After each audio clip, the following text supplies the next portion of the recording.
Hi guys, mapagpalang araw sa ating lahat. Welcome sa ating channel. It's Weng again. Hello mga ka-Weng. Ayan, tayo po ay magpapagamot ngayon. No? Papahilo tayo guys, dulot ng ating binat. No?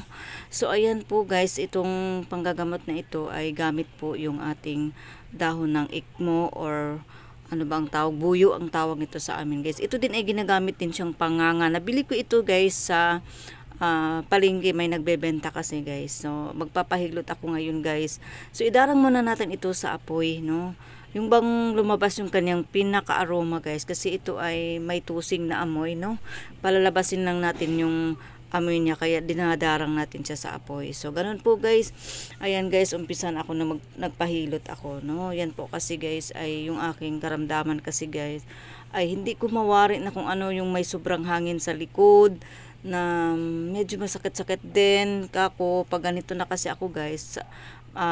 Puno na yung aking hangin, bloated ako, no? So yung aking katawan, yung aking likodan, mahangin siya, may hangin po siya. Then parang panuhot ba, kay kabag, parang ganun. So yun, nagpahaplas ako guys.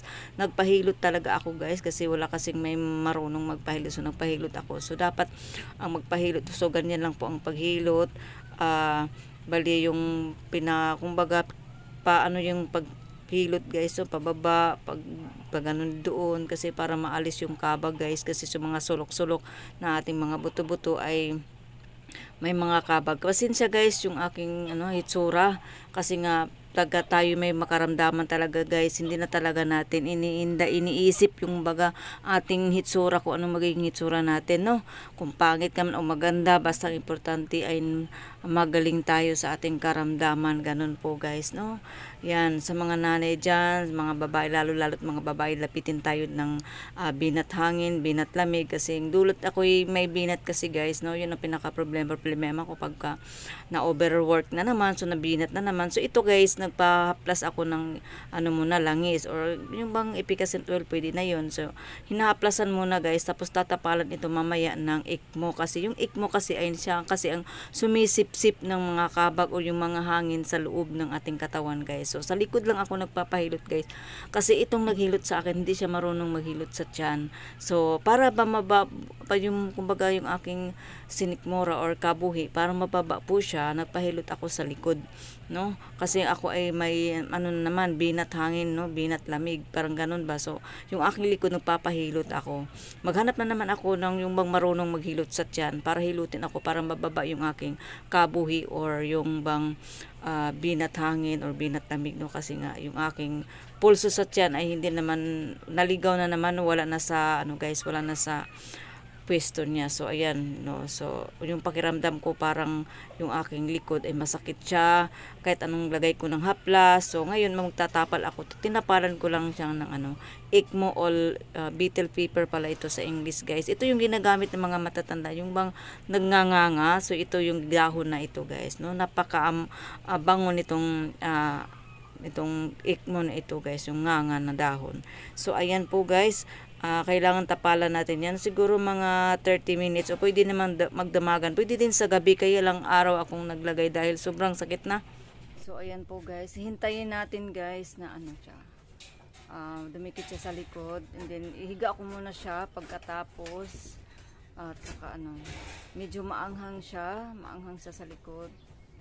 Kailangan matapalan siya kasi para maalis yung ating kabag or panuhot guys. Kasi isa din sa makakatanggal niyang na yan, yung buyo na yan guys, or ikmo, sa mga kabag, sa mga binat na binat hangin, binat lamig sa ating katawan, no? So yun, maghiga muna ako guys para talagang hindi muna ako magagalaw-galaw, para hindi siya maalis-alis sa likodan.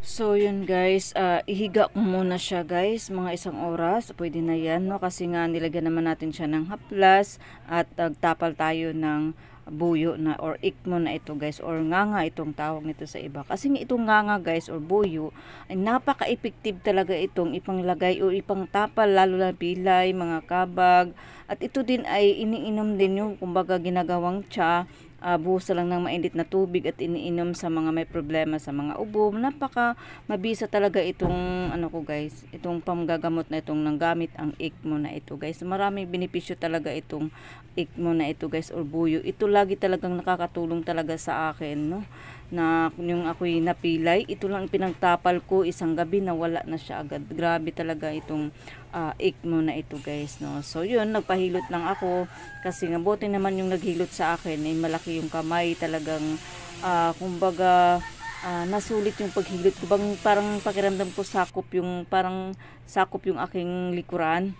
kasi napakalaki ng kamay. So mabuti naman at ay ano, kung maliit naman yung ano, parang hindi kasi satisfied, parang hindi natatanggal yung kabag ba, parang hindi natatanggal yung hangin sa loob ng ating katawan, no? So yun po guys, magpapahilot lang kayo guys sa mga ano niyo. Pero kung hindi siya marunong sa harap, huwag kayong magpapahilot. Ito kasi guys ay talagang sa likod lang ako nagpapahilot dahil hindi nga siya marunong, no, sa maghilot sa ano, sa yung bang harap, no. So likod muna guys. So yun lang mai-share ko guys sa tungkol sa ICMO na panggagamot pangtapal. Mabisa po talaga guys. Salamat sa panonood guys. Please subscribe. Bye.